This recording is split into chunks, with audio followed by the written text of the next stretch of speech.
The red light glowed above camera 2 when Johnny Carson did something he had never done in 28 years of television. He pulled his hand back. Silvester Stallone stood there, arm extended, waiting for the handshake that always came after the monologue. The studio audience watched 293 people holding their breath at once. Carson's jaw tightened. His fingers curled into fists. The silence stretched 15 seconds. 20. Stallone's hand stayed out there, steady as granite, while America's most beloved host stared him down with something close to hatred. Then Stallone spoke 6 words that made every person in that studio forget they were watching television. What did Carson know about that Philadelphia street kid that nobody else did? Before we jump back in, tell us where you're tuning in from, and if this story touches you, make sure you're subscribed because tomorrow I've saved something extra special for you. 3 days before that night, Johnny Carson sat in his Malibu office holding a worn Rolodex card between his fingers. Silvester Stallone's name was written in his secretary's neat handwriting, but someone had drawn a red line through it. Below that, in Carson's own careful script, never again, J.C. The card trembled slightly, not from age. Carson's hands were still steady at 56, but from something deeper, something that had been eating at him since Tuesday morning when the call came in. Carson had built his empire on consistency. Every weeknight for nearly 3 decades, America invited him into their living rooms. Parents put children to bed knowing Johnny would be there when they came back downstairs. Shift workers counted on his monologue to ease them into sleep. Insomniacs found comfort in his familiar voice cutting through the darkness. He was the last ritual of the American day. The Tonight Show operated like Swiss clockwork. Carson arrived at NBC Burbank every afternoon at exactly 4:15. He reviewed the guest list with his producers, practiced his monologue timing, and checked every detail twice. His desk was positioned precisely 18 inches from center stage. His coffee black, no sugar, waited in the same blue mug he had used since 1962.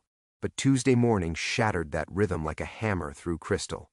The call came at 7:43 a.m., just as Carson was reviewing his morning newspapers on the deck overlooking the Pacific.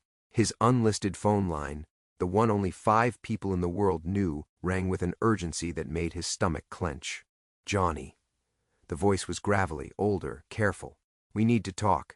Carson recognized Mickey Torino immediately. 40 years since they had spoken, but some voices carved themselves into memory. Mickey had been Carson's first booking agent back in Los Angeles, when Johnny was still grinding out comedy sets in strip mall clubs for $50 a night. Mickey knew everyone, heard everything, and never spoke without purpose. "What is it, Mickey?" "It's about the kid, Stallone." Carson felt something cold settle in his chest. "What about him?" "The story he tells, about the struggling actor days, about being broke and desperate, about writing Rocky in 3 days because he had no other choice." "Yeah? It's not true, Johnny, none of it." Carson walked to the edge of his deck, looking out at waves that suddenly seemed too loud. "Explain." "I've got photos, I've got witnesses, I've got bank records." Mickey's voice carried the weight of a man who had spent decades collecting secrets. That boy wasn't struggling, he was working. And the work he was doing... Mickey paused. "It hurt people, Johnny, good people." Carson closed his eyes.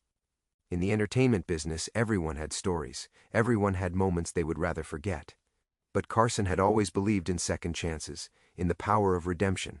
He had given countless actors their first real break. He had championed underdogs. He had celebrated comeback stories. Stallone had been one of his favorites. The first time Silvester appeared on The Tonight Show was in 1976, just before Rocky exploded into theaters. Carson remembered the young actor's nervous energy, his passion for the character he had created. Stallone spoke about writing the script longhand, about refusing to sell it unless he could star in it himself, about believing in dreams when nobody else would. The audience loved him. Carson loved him. America loved him. Stallone returned to the show 6 more times over the years. Each appearance was gold. He was funny without trying too hard, humble despite his success, and grateful in a way that felt genuine.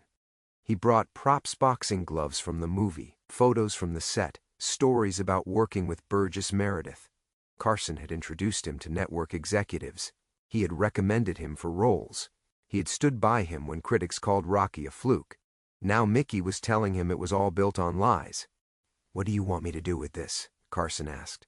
"That's up to you," Mickey said, "but he's scheduled for your show Friday night, and I thought you should know what you're shaking hands with." After Mickey hung up, Carson sat in his office for 2 hours without moving. The Rolodex card felt heavier than it should have. He thought about trust, about the invisible contract between performer and audience. He thought about the people who watched his show specifically because they believed he only invited guests worth their time. By Thursday afternoon, Carson had made his decision. He called his head producer, Freddie de Cordova, into his office. Freddie had been with the show for 15 years, had seen Carson handle difficult guests, awkward moments, and behind-the-scenes drama with professional grace.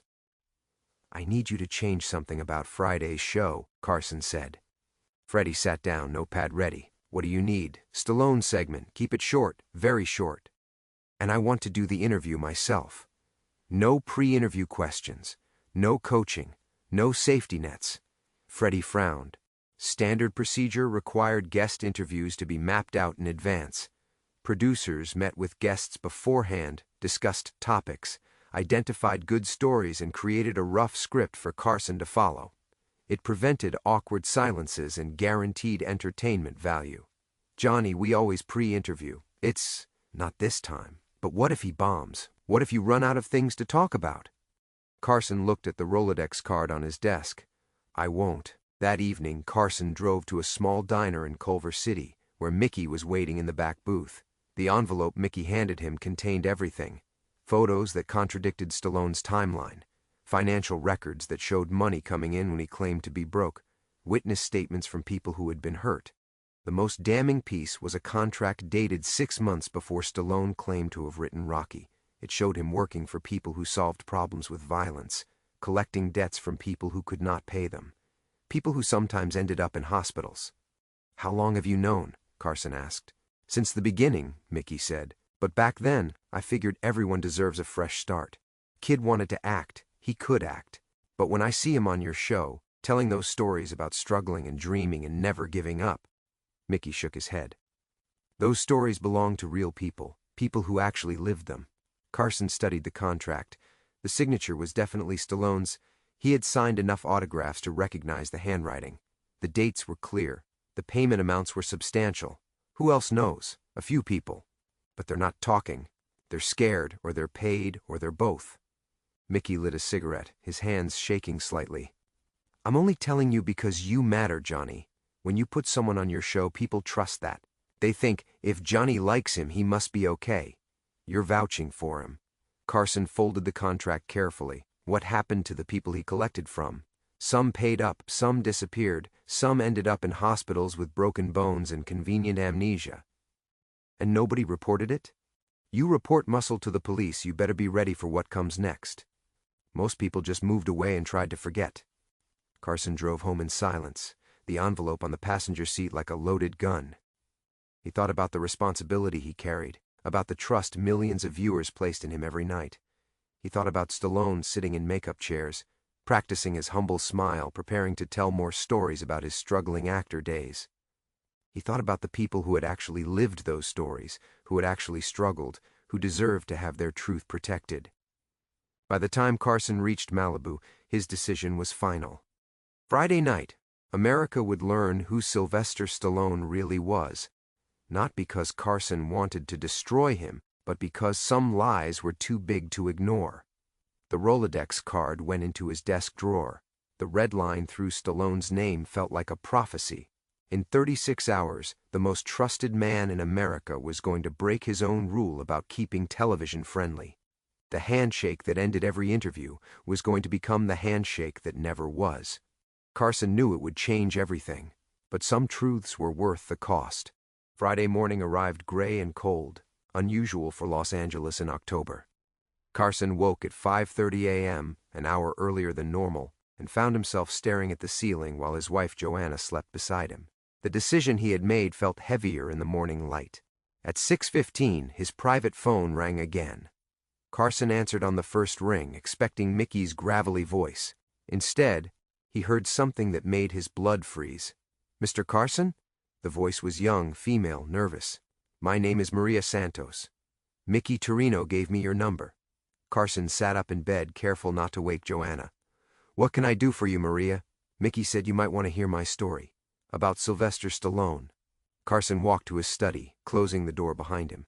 Through the windows, the Pacific stretched endlessly under a pewter sky. "I'm listening." It was 1975. I was 19, working at my father's grocery store in Philadelphia. We were behind on payments to some people. Bad people. Her voice caught. Stallone came to collect. Carson gripped the phone tighter. "Go on." He wasn't famous then. Just another guy doing dirty work for money. But he was different from the others. Smarter, more careful. Maria paused. He never threatened directly, never raised his voice. But he had this way of looking at you that made your skin crawl. "What happened?" "My father couldn't pay. We had maybe $300 in the register, but we owed $2,000. Stallone said that was fine. He said he understood family businesses." Her voice dropped to a whisper. "Then he picked up a can of tomatoes and threw it through our front window." Carson felt his stomach tighten. "He said accidents happen in family businesses. Said maybe next time it wouldn't be a window. Maybe it would be something more important. Someone more important." Maria's breathing became shaky. "He was talking about my little brother. Tommy was only 8. "Did you report it? To who?" "The police were paid to look the other way. The neighborhood knew better than to talk. And Stallone was smart about it. Nothing he said was technically a threat. Just suggestions, just observations about how dangerous the world could be." Carson stared out at the ocean. "How did you resolve it?" "My father sold everything. The store, our car, my mother's jewelry. We scraped together the money and paid. Then we moved to California and changed our name." Maria's voice hardened. 20 years later, I'm watching The Tonight Show with my kids, and there's the man who destroyed my family, talking about his dreams and struggles, talking about writing Rocky because he knew what it was like to be poor. Why are you telling me this now? Because Mickey said you're the only one who might actually do something about it. He said you care about the truth." She paused. "And because I saw the commercial yesterday. Stallone's going to be on your show tonight." Carson felt the weight of responsibility settling on his shoulders like a lead blanket. "Maria, if I do something with this information, are you prepared for what might happen? Stallone's not the same man he was in 1975. He has money now, lawyers, influence. I'm not afraid of him anymore, Mr. Carson. But those stories he tells about struggling and dreaming, they're stolen. They belong to people like my father, who actually lived them. People who actually suffered." After Maria hung up, Carson sat in his study for an hour, watching the sun burn through the marine layer. He thought about the millions of people who would tune in that night, expecting their usual dose of harmless entertainment. He thought about his own reputation, built on decades of professionalism and restraint. Then he thought about Maria's 8-year-old brother, and his decision crystallized into something unbreakable. At 9 a.m., Carson's assistant Dorothy knocked on his study door. "Johnny, there's a package for you, no return address." The messenger said it was urgent. Carson opened the manila envelope with steady hands. Inside was a partially burned telegram, the Western Union header still visible at the top.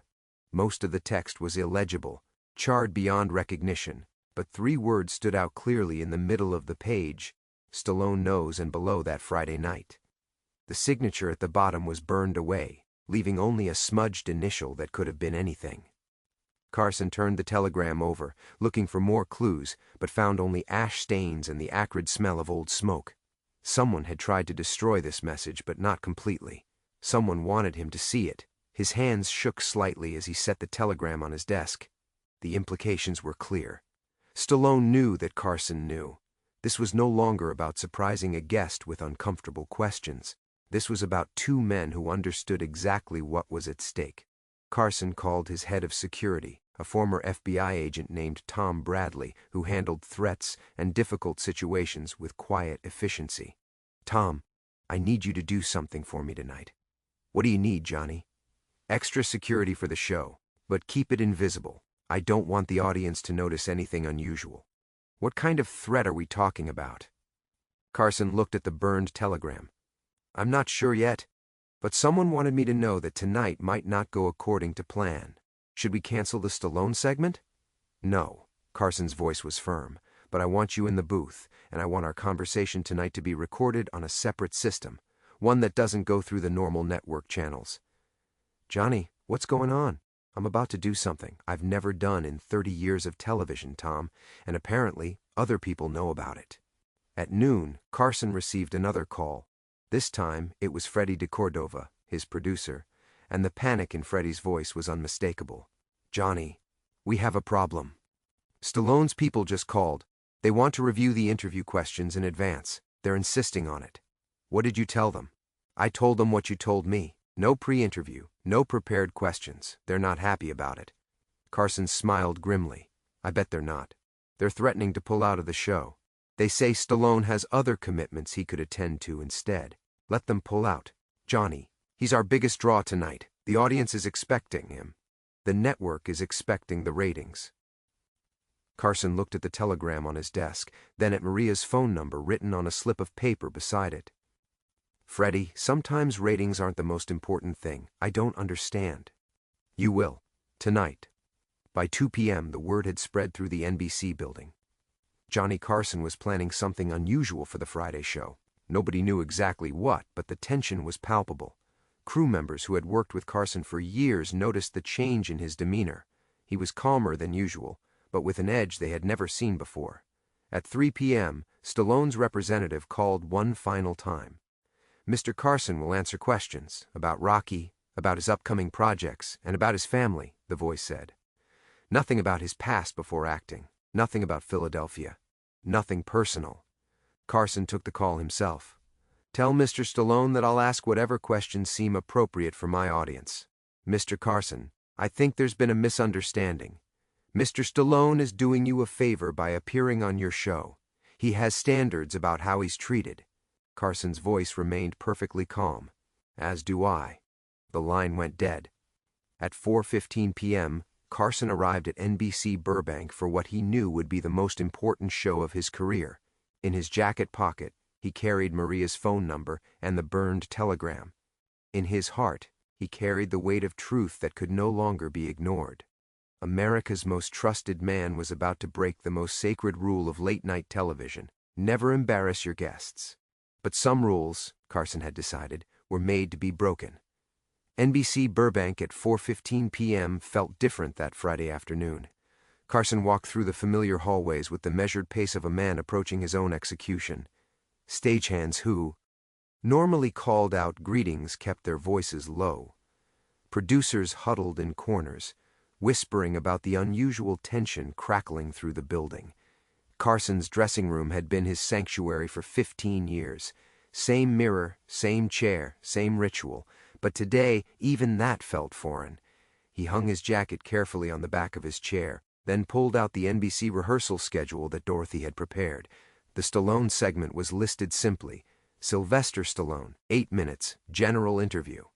But someone had added handwritten notes in Carson's careful script along the margins. "Keep it short. No personal questions." The irony wasn't lost on him. He had written those instructions to protect his staff from whatever was coming, not to protect Stallone. At 4:45, makeup artist Helen Turley knocked and entered. She had been painting Carson's face for television since 1967, had seen him through divorces, career changes, and countless difficult nights. But she paused when she saw his expression. "You okay, Johnny?" Carson settled into the makeup chair, studying his reflection. At 56, he looked older than his years today. The burden of what he was planning had carved new lines around his eyes. "Helen, have you ever had to choose between being professional and being honest?" She began applying foundation with practiced strokes. "Every day, honey. Every day. What do you do?" "Depends on who gets hurt worse by the choice." Carson nodded slowly. "Tonight might get uncomfortable." Helen's hands paused for just a moment. "How uncomfortable?" "I'm not sure yet." At 5:30, Freddie de Cordova burst into the dressing room without knocking. His usual composed demeanor cracked like broken glass. "Johnny, we've got a situation." Carson looked up from the guest list he was reviewing. "What now?" "Stallone's here, early. He brought his own security team and a lawyer." "A lawyer?" "Says it's standard procedure for all his television appearances now. But Johnny—" Freddie lowered his voice. "I've been doing this for 20 years. Guests don't bring lawyers unless they're expecting trouble." Carson felt his pulse quicken, but his voice remained steady. "Where is he now?" "Green room 2, with his people. They've been in there for 15 minutes with the door closed. Any word on what they're discussing? Freddie shook his head. But our sound guy was walking past and heard raised voices. Someone was upset about something. At 6 p.m., Carson made his way to the rehearsal stage for his usual run-through. The crew was setting up for the night's taping, but their movement seemed more careful than usual, as if everyone sensed that tonight was different. Director Bobby Quinn approached with the evening's shot list. "Johnny, about the Stallone segment, you want the usual setup? 2-shot for the interview, close-ups for the funny bits?" Carson studied the stage layout. "Keep the cameras wide. I want the audience visible in every shot. Any particular reason? I want people to see how real this is." At 6:30, Carson was reviewing his monologue notes when his assistant knocked. "Johnny, there's someone here to see you. Says it's personal." Carson looked up to see Maria Santos standing in his doorway.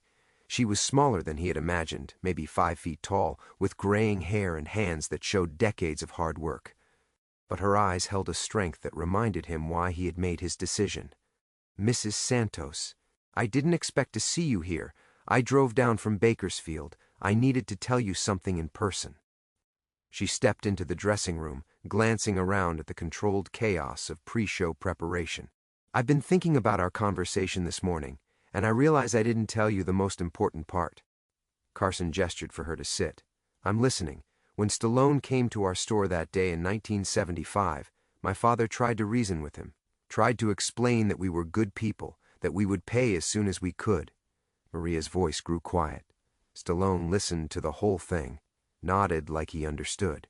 Then he said something I'll never forget. "What did he say?" He said, "I understand completely, Mr. Santos. Family is everything, which is why I hope nothing happens to yours." Maria looked directly at Carson. Then he looked at my little brother Tommy and smiled. Carson felt his stomach clench. What happened to Tommy? He never got over it. The fear, I mean. He had nightmares for years. Wouldn't walk to school alone. Wouldn't play outside after dark. Maria's eyes filled with tears, but her voice remained steady. "When we moved to California, Tommy started getting better. But every time he sees Stallone on television, talking about dreams and second chances, Tommy leaves the room." Carson reached across and squeezed her hand. "Mrs. Santos, you know that what I'm planning tonight might not change anything, right? It might just make things worse for you. Mr. Carson, I'm 59 years old. I've spent 40 years being afraid of what that man might do if people learned the truth about him. But you know what I realized today?" She smiled for the first time since entering the room. "I'm tired of being afraid." At 7 p.m., Carson stood in the wings watching the audience file into the studio. 300 people, most of whom had waited months for tickets to The Tonight Show. They came expecting entertainment, escape, the comfortable ritual of America's favorite late-night host. They had no idea they were about to witness television history. Stage manager Carl was running through the evening's schedule when he noticed Carson's unusual stillness. "You ready for tonight, Johnny? Carl, in all the years you've worked with me, have I ever done anything that surprised you?" Carl laughed. "Johnny, you surprise me every night. That's why this show works. Tonight might be different." "Different how?" Carson watched a family in the front row, parents with 2 teenage kids, all of them excited to be there. "Tonight, I'm going to ask the audience to trust me more than they ever have before." At 7:30, word came back from the green room that Stallone was asking specific questions about the interview format. He wanted to know if there would be clips from his movies. He wanted to know if other guests would be on stage with him. He wanted to know how long his segment would run. Carson sent back a simple message: "Tell Mr. Stallone that everything will be explained during the show." At 7:45, Carson received his final surprise of the evening. Tom Bradley, his security chief, appeared at his dressing room door holding a small tape recorder. "Johnny, I need to show you something." Bradley pressed play. Carson heard his own voice from earlier that day, talking to Freddie about keeping the Stallone segment short. Then he heard another voice, clearer than it should have been. "Someone's been recording your conversations," Bradley said quietly. Carson's blood ran cold. "How? Professional equipment. Someone who knew what they were doing." Bradley paused the tape. "This recording was made in your private office this afternoon." Carson stared at the machine. Who would have access? Could be anyone with the right equipment and motivation, but Johnny... Bradley met his eyes. Whoever did this wanted you to know about it. This tape was left on my desk with a note that said, for Mr. Carson's protection. Carson sat down heavily. The game was more complex than he had realized. Someone was watching, recording, documenting everything. But were they trying to protect him or trap him? Tom, I want you to record tonight's show from 3 different angles, audio and video. If something happens to the official broadcast, I want backup copies that can't be touched. Johnny, what exactly are you planning? Carson looked at his reflection in the dressing room mirror. In 15 minutes, he would walk out onto that stage and either restore his faith in the power of truth or destroy the reputation he had spent 30 years building. I'm planning to find out what happens when the most trusted man in America stops being polite. At 7:58 p.m., Carson stood behind the curtain, listening to Doc Severinsen's orchestra play the familiar opening theme. 2 minutes until showtime. 2 minutes until he crossed a line that could never be uncrossed. In his jacket pocket, he carried Maria's phone number and the burned telegram. In his heart, he carried the weight of every viewer who trusted him to bring only worthy guests into their homes. Stallone was somewhere behind him in the green room, probably running through his familiar stories about struggle and perseverance in the American dream. But tonight, America was going to learn that some dreams were built on other people's nightmares. The red light flashed. Carson stepped through the curtain into his kingdom, knowing it might be the last time he ever felt completely in control of what happened next. The Tonight Show starring Johnny Carson began exactly as it had 4,000 times before. Carson walked through the rainbow curtain, arms raised to acknowledge the applause, his smile practiced and warm. The studio audience rose to their feet, 300 people who had no idea they were about to witness the most uncomfortable moment in late-night television history. Thank you very much," Carson said, settling behind his desk as the applause died down. "Welcome to the Tonight Show. We've got a great show tonight." For 18 minutes, everything proceeded normally. Carson delivered his monologue with the timing that had made him America's favorite comedian. He joked about politicians, about California weather, about the absurdities of daily life. The audience laughed in all the right places. Doc Severinsen's band provided perfect musical punctuation. But in the audio booth, sound engineer Mike Patterson noticed something unusual. Carson had requested that all microphones stay hot during commercial breaks, something that had never happened in Mike's 12 years with the show. The audio recording sheet in front of him carried a handwritten note from Carson. Record everything. No gaps. Mike had worked enough live television to know when something was off. Tonight felt like waiting for a thunderstorm. The first guest was Bernadette Peters promoting her new Broadway show. Carson was charming, professional, perfectly in control. But Mike noticed that Carson kept glancing toward the green room entrance, checking the clock on his desk more frequently than usual. During the commercial break after Peters, Carson called Mike over. "Everything running smoothly up there?" "Perfect, Johnny. All levels good." Mike hesitated. "You okay? You seem different tonight." Carson adjusted his tie, a nervous gesture his crew rarely saw. "Mike, I need you to do something for me. If anything unusual happens during the next segment, keep recording. No matter what anyone tells you." "What do you mean, unusual?" "I mean anything. Arguments, people walking off stage, dead air. Just keep the machines running." At 11:42 p.m., Ed McMahon stepped to the microphone for the introduction everyone had been waiting for. Johnny's next guest is the Academy Award-nominated actor and writer who created one of cinema's most beloved characters, Rocky Balboa. Please welcome Silvester Stallone. The audience erupted. Stallone emerged from behind the curtain looking exactly like America expected, confident, grateful, humble despite his success. He wore a perfectly tailored navy suit, his hair styled with casual precision. He waved to the crowd with both hands, blew a kiss to someone in the front row, and walked toward Carson's desk with the easy swagger that had made him a star. Carson stood to greet him, just as he had done thousands of times before with thousands of other guests. The handshake was a ritual, a symbol of welcome and mutual respect that viewers had come to expect. But when Stallone extended his hand, Carson hesitated. For just a moment, maybe 2 seconds, Carson stared at the offered hand like it was a loaded weapon. The studio audience didn't notice. They were still applauding, still caught up in the excitement of seeing their favorite actor. But Stallone noticed. His smile flickered. just slightly, and his eyes searched Carson's face for an explanation that wasn't coming. Carson pulled his hand back. The applause continued for another few seconds before people began to realize something was wrong. The silence spread like ripples in a pond, starting with the front rows and moving backward until even the balcony was quiet. Stallone's hand hung in the air between them, steady as granite despite the humiliation. He had been dismissed in front of 300 people and millions more watching at home, but his expression never changed. If anything, his smile grew wider, more confident. "Tough crowd tonight, Johnny?" Stallone said, his voice carrying just enough humor to make it seem like a joke. Carson didn't laugh. "Please, sit down." The tension was thick enough to cut. Carson settled behind his desk while Stallone took the guest chair, both men maintaining the appearance of normalcy while everyone in the studio sensed that something fundamental had shifted.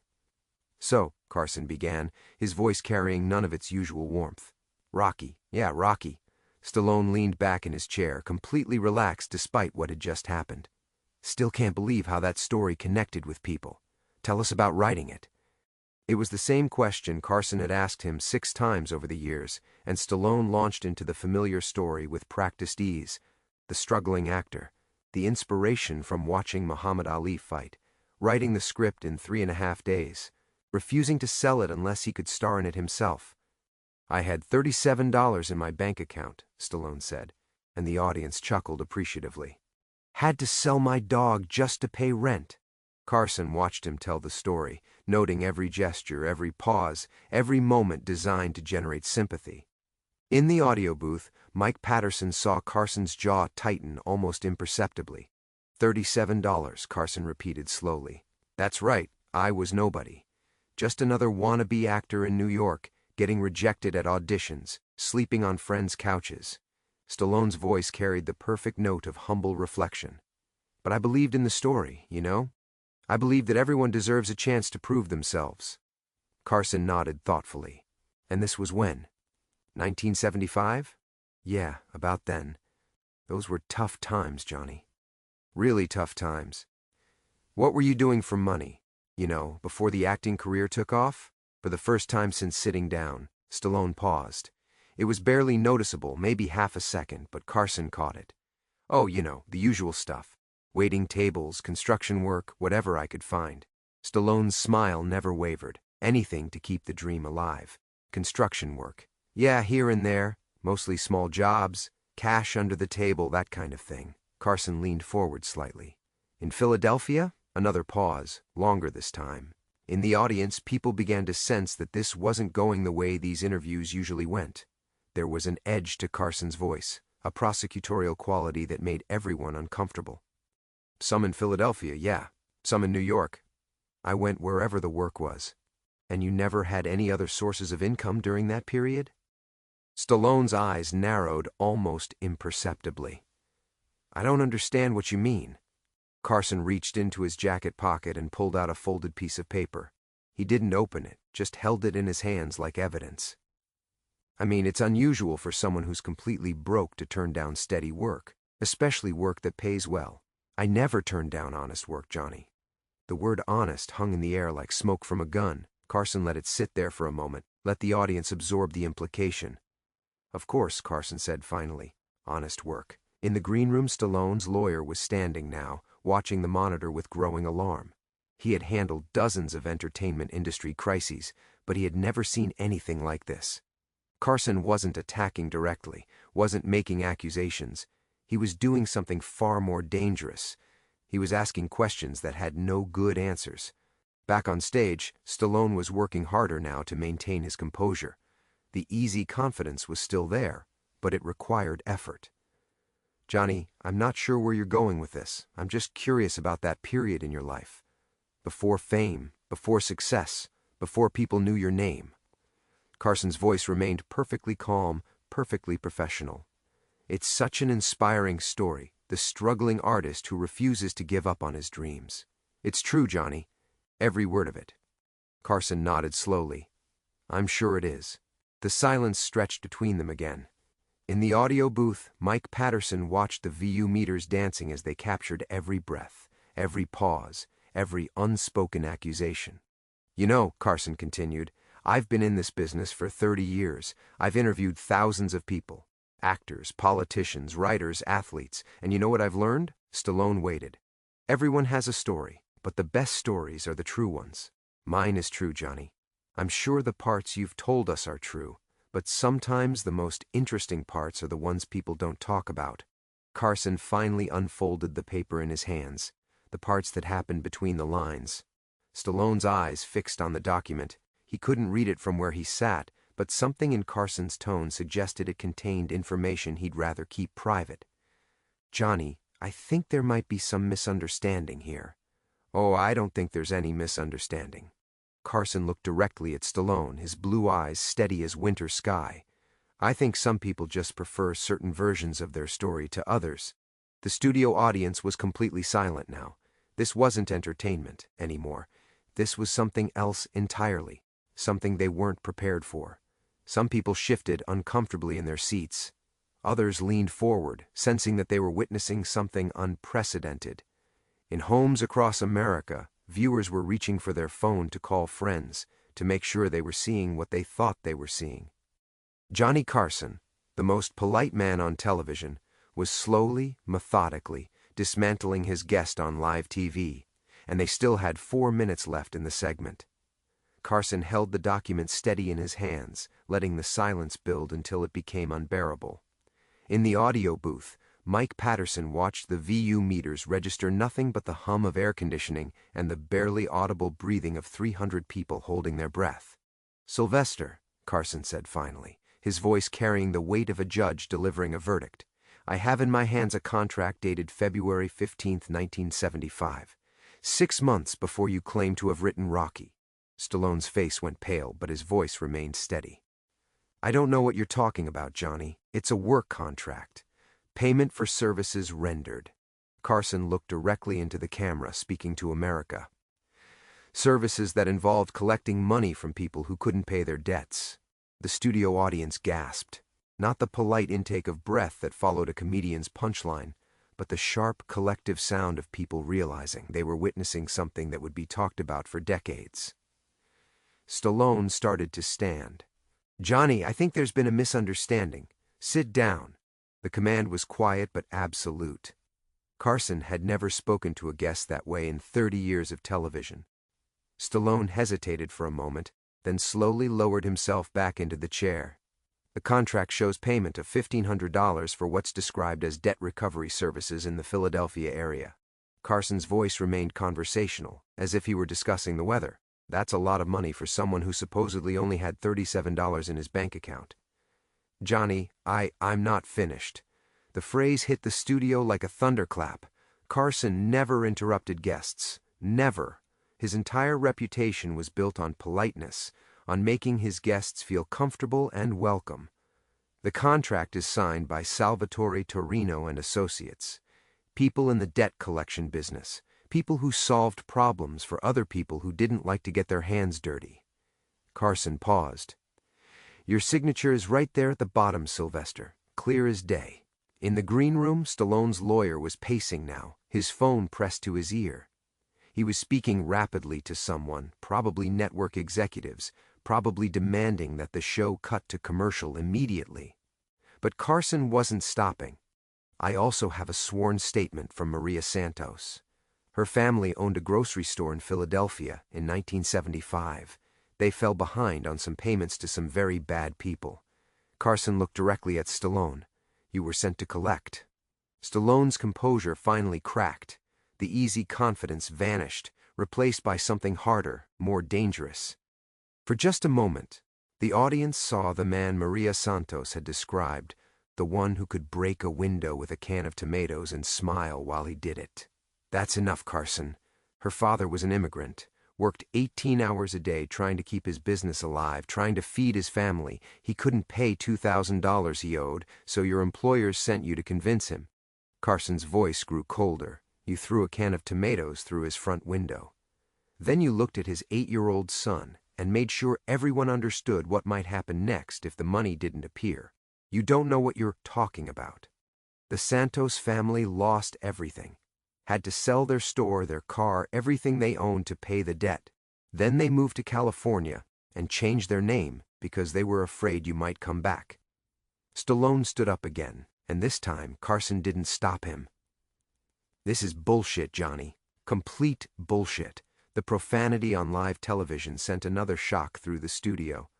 Carson sat perfectly still, letting Stallone's anger hang in the air for everyone to see.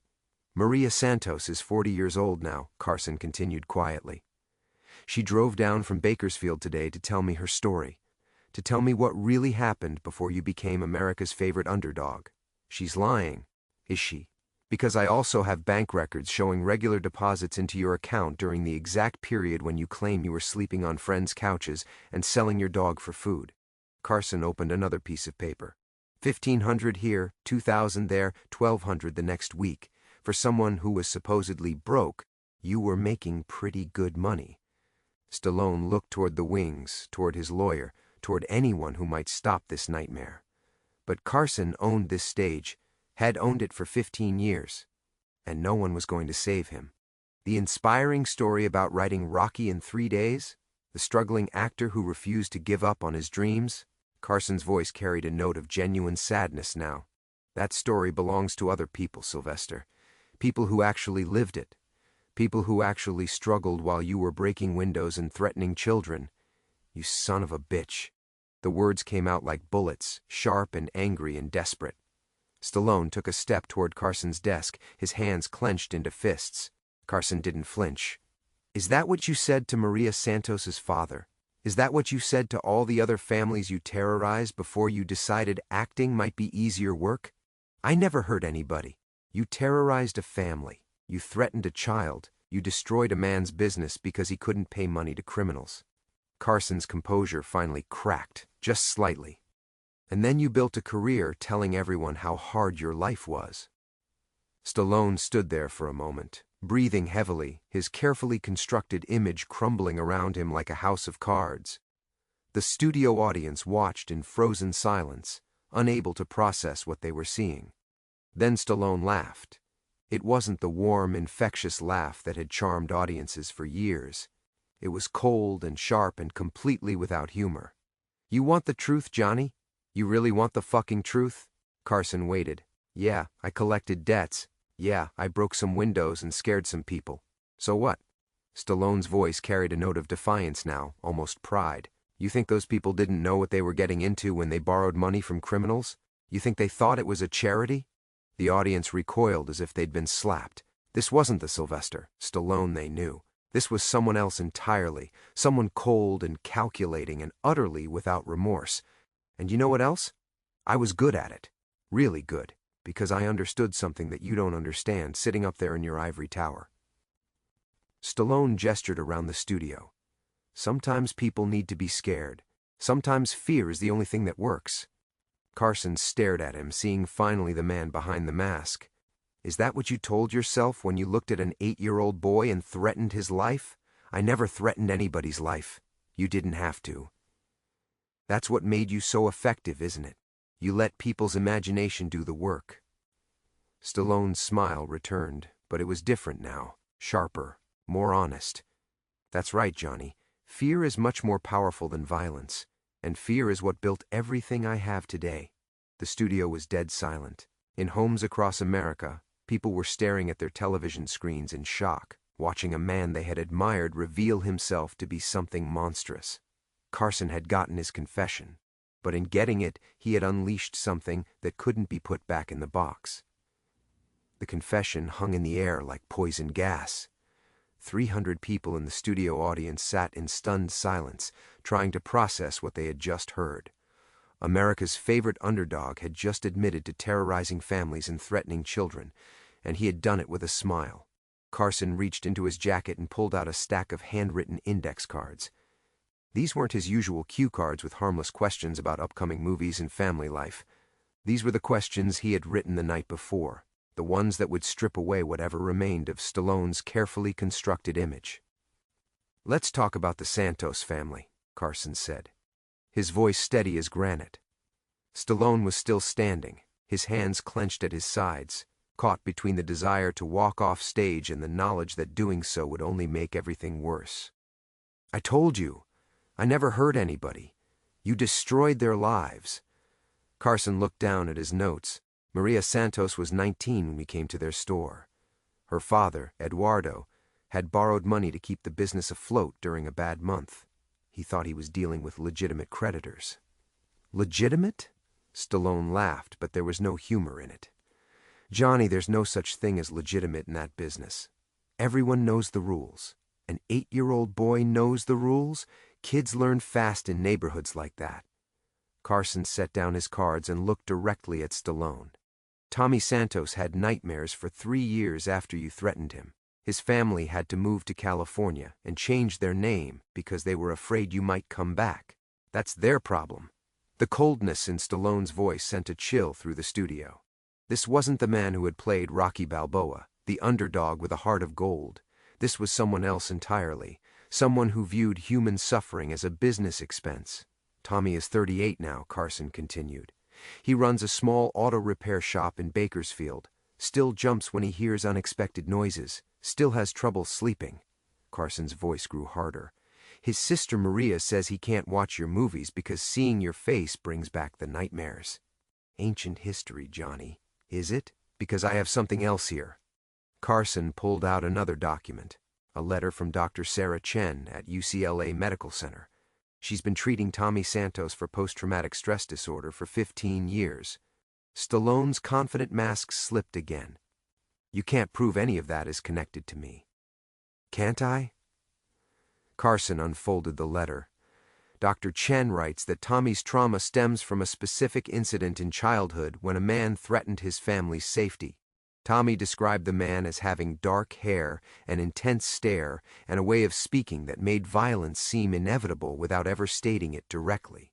The studio was dead silent except for the hum of television equipment. In the audio booth, Mike Patterson watched his VU meters registering the conversation that would end careers and destroy reputations. "Tommy also remembered something else," Carson continued. "The man had a slight scar above his left eyebrow, from a boxing injury, he claimed." Stallone's hand moved unconsciously to the scar above his left eye, the one he had always said came from sparring sessions while preparing for Rocky. The gesture lasted only a second, but Carson caught it. "So did the cameras. Funny how some scars tell the real story," Carson said quietly. In the green room, Stallone's legal team was in full crisis mode. His lawyer was on the phone with network executives, demanding they cut the broadcast immediately. His publicist was calculating damage control strategies. His manager was already mentally drafting resignation letters. But Carson wasn't finished. "I want to read you something, Silvester." Carson picked up a different piece of paper, this one handwritten in careful script. "This is from Tommy Santos himself. He wrote it this afternoon after his sister called to tell him what was happening tonight." Stallone took a step back toward his chair, but didn't sit down. He writes, "For 30 years, I've watched you on television telling people about dreams and never giving up. Every time I remember that day in my father's store when you taught me that some people's dreams are built on other people's nightmares." Carson looked up from the letter. "You taught me that fear is a weapon, and that weapon works best against children and families who have no way to fight back. You taught me that bullies become heroes if they're good enough at pretending to be something else." "That's enough," Stallone said, but his voice lacked conviction. "I want people to know that Rocky Balboa is a lie. The real Silvester Stallone is the man who threw a can of tomatoes through our window and smiled when my mother started crying. The real Silvester Stallone is the man who looked at an 8-year-old boy and made him understand what it felt like to be helpless." Carson folded the letter carefully. Tommy ends by saying he hopes tonight will help other people understand the difference between real struggle and manufactured inspiration. Stallone stood there for a moment, his jaw working soundlessly. The easy confidence was completely gone now, replaced by something desperate and cornered. "You think you're some kind of hero, Johnny? You think destroying me makes you righteous? I think the truth makes itself righteous," Carson replied. "I'm just the messenger. You're a sanctimonious bastard who's never had to fight for anything in his life." Carson's composure cracked slightly. "I've fought plenty, Silvester. But I never fought against families trying to feed their children. I never terrorized people weaker than me and called it work. You don't know anything about that world." "You're right, I don't. And neither did the Santos family until you brought that world to their door. Stallone looked around the studio, seeing 300 faces staring at him with a mixture of shock and disgust. These people had come expecting entertainment, expecting to see their favorite actor charm their favorite host. Instead, they were watching the public execution of a man they had once loved. So what now, Johnny? You've had your big moment. You've destroyed my reputation, probably ended my career. What's the endgame here? Carson looked at him for a long moment, then at the cameras broadcasting this moment to millions of homes across America. The endgame is that people know who you really are, and they can decide for themselves what that's worth. The commercial break was 30 seconds away. 30 seconds until the most explosive moment in television history would pause, giving everyone time to process what they had witnessed. But Carson had one more card to play. "Before we break," he said, reaching for his final note card, "I want to ask you about the 6 words you're famous for tonight." The studio held its breath as Carson held up his final note card. 20 seconds until commercial break. 20 seconds until the most explosive moment in television history would reach its peak. "The 6 words," Carson said slowly, "that you spoke when I refused to shake your hand tonight." Stallone's eyes narrowed. "What about them? Would you like to repeat them for our audience, in case anyone missed them?" Stallone glanced toward the wings where his lawyer was frantically gesturing for him to walk off stage. Then he looked back at Carson, and something shifted in his expression. The desperation faded, replaced by a cold calculation that was somehow more frightening than his anger. "You really want to hear them again, Johnny? I think America deserves to hear them." Stallone smiled, and it was the most chilling expression anyone in that studio had ever seen. "I said, some things never change, Johnny." The words dropped into the silence like stones into still water. The audience looked confused. These weren't the shocking, explosive words they had been expecting. They sounded almost ordinary, but Carson's face went white. "Some things never change," Carson repeated slowly. "That's right." Stallone's smile widened. "You look surprised, Johnny, like you didn't expect me to remember." Carson gripped his note card so tightly his knuckles turned white. "Remember what? Oh, come on. Don't tell me you've forgotten. Nebraska, 1962, the Riverside Club. You were still doing comedy sets for $50 a night." The studio audience sensed a shift in the dynamic, but they couldn't understand what was happening. Carson, who had been in complete control moments before, suddenly looked like a man who had walked into a trap. "I don't know what you're talking about." "Sure you do." Stallone took a step closer to Carson's desk. "You remember Mickey Torino, right? Your old booking agent? The one who gave you this information about me?" Carson said nothing. "Mickey's been carrying around a lot of secrets for a lot of years, Johnny, including some about you." Stallone's voice dropped to a whisper that somehow carried throughout the studio. "Should I tell everyone what really happened that night in Nebraska? There's nothing to tell, isn't there? Because I have a friend who was there, someone who saw everything." Stallone reached into his jacket pocket and pulled out a photograph. "Want to see?" Carson stared at the photo from across the desk, unable to see the details but knowing exactly what it showed. His face revealed everything the audience needed to know. "You see, Johnny, Mickey wasn't just my source tonight. He was your source too, 30 years ago, when you needed help with a problem that could have ended your career before it started." The commercial break countdown hit 10 seconds, but nobody in the control room was thinking about advertising anymore. "There was a girl in Nebraska," Stallone continued quietly. 16 years old. She came to your show that night, backstage afterward, starstruck, trusting." His voice hardened. "And you took advantage of that trust. That's not what happened." "No? Then what did happen, Johnny? Because my friend with the camera was very interested in documenting everything. 5 seconds to commercial. You're lying. Am I? Because Mickey kept that photograph for 30 years.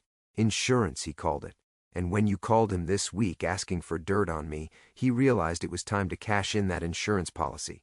3 seconds. The girl's name was Susan Walsh," Stallone said, loud enough for everyone to hear. "She was 16, Johnny. 16, 2 seconds. Some things never change. 1 second. The red light went off. Commercial break. But nobody moved. The studio audience sat frozen, trying to process what they had just heard. Carson remained behind his desk, his face ashen, while Stallone stood triumphant beside him. In the control room, chaos erupted. Producers were screaming into phones trying to figure out what to do next. Network executives who had been watching from their offices were already in cars heading to the studio. On stage, Carson and Stallone stared at each other across a divide that had nothing to do with the physical space between them. "That photograph," Carson said quietly, "shows nothing illegal, doesn't it?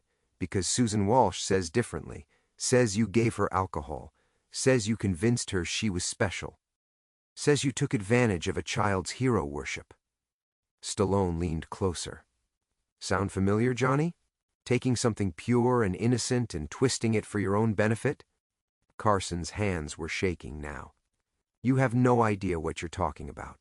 I know exactly what I'm talking about. The difference between us, Johnny, is that I never pretended to be America's moral conscience." Stallone straightened his tie. "You built your entire career on being trustworthy, clean, the kind of man parents could trust with their children. The commercial break was halfway over. In 90 seconds, they would be back on live television, and everyone involved knew that whatever happened next would destroy careers and end lives. "Mickey set this up," Carson said. "Mickey's been planning this for 30 years, waiting for the right moment, waiting for you to get self-righteous enough to attack someone else." Stallone smiled. "Congratulations, Johnny, you played right into his hands." Carson looked out at the audience, these people who had trusted him, who had invited him into their homes every night for 15 years. He thought about the millions, watching at home, probably calling friends and family right now to make sure they were witnessing television history. "What do you want?" Carson asked. "I want you to finish this interview like a professional. I want you to shake my hand when it's over, and I want you to remember that some secrets are bigger than others." The floor director was counting down from 10. "And Johnny," Stallone added quietly, "if this footage ever airs, if any of this conversation ever gets out, Susan Walsh is going to get a phone call. And she's going to remember a lot more than she's told anyone so far. 5, 4, 3. Carson looked at the camera, knowing that in 2 seconds he would have to face America and pretend that everything was normal. 2, 1, the red light came on. "We're back," Carson said, his voice somehow steady despite everything that had just happened, talking with Silvester Stallone. But now everyone in that studio knew who was really in control. 3 days after the most explosive night in television history, Johnny Carson sat in his Malibu office staring at a handwritten journal entry dated Saturday morning. 4 lines in his careful script: "Did what I had to do. Some truths are worth the cost. Johnny will survive. Not sure about the friendship." But now, reading those words in the cold light of aftermath, Carson understood how naive he had been. The show had ended quietly. After the commercial break, Carson and Stallone had finished their interview with professional courtesy, discussing Rocky's upcoming sequel and Stallone's future projects. To viewers who hadn't witnessed the earlier confrontation, the final 5 minutes seemed perfectly normal.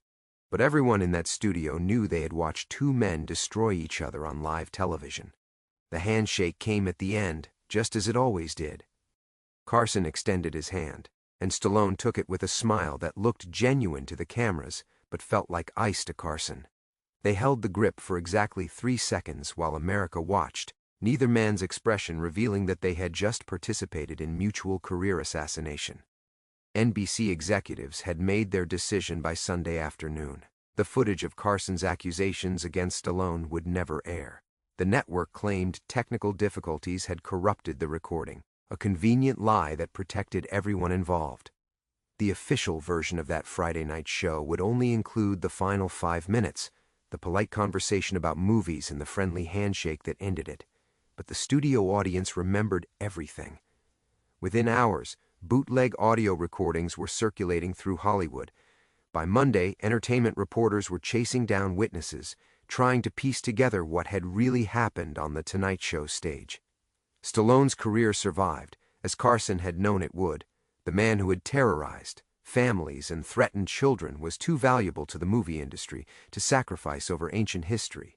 His publicists released statements about the unreliability of decade-old accusations. His lawyers sent cease and desist letters to anyone trying to spread the story.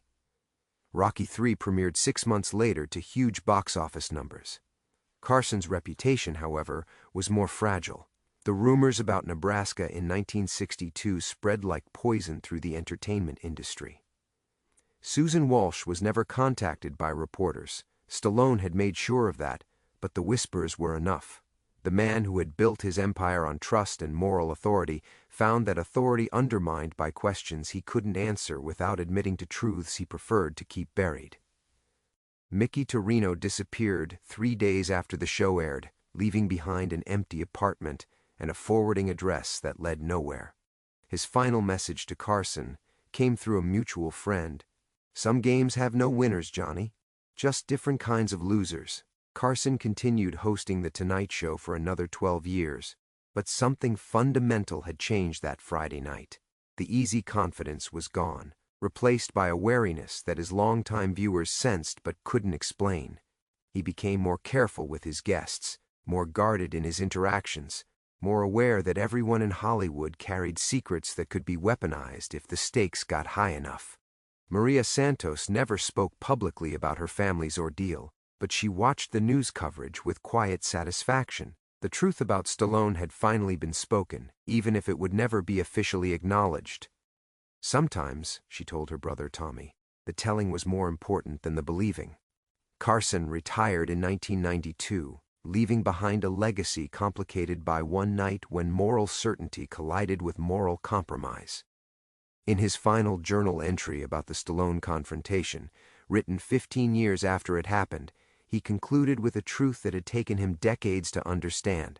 The most dangerous moment in any man's life comes when he believes his own righteousness gives him permission to destroy another human being. That night, Stallone and I both discovered that some victories cost more than defeats. The burned telegram fragment still sits in Carson's desk drawer, a reminder that in Hollywood, everyone is both predator and prey. Everyone has something to hide, and the most trusted man in America is still just a man with secrets of his own. Some handshakes, Carson learned too late, are about more than greeting. Sometimes, they're about acknowledging that you've both reached the bottom of a very deep hole, and the only way out is to help each other climb.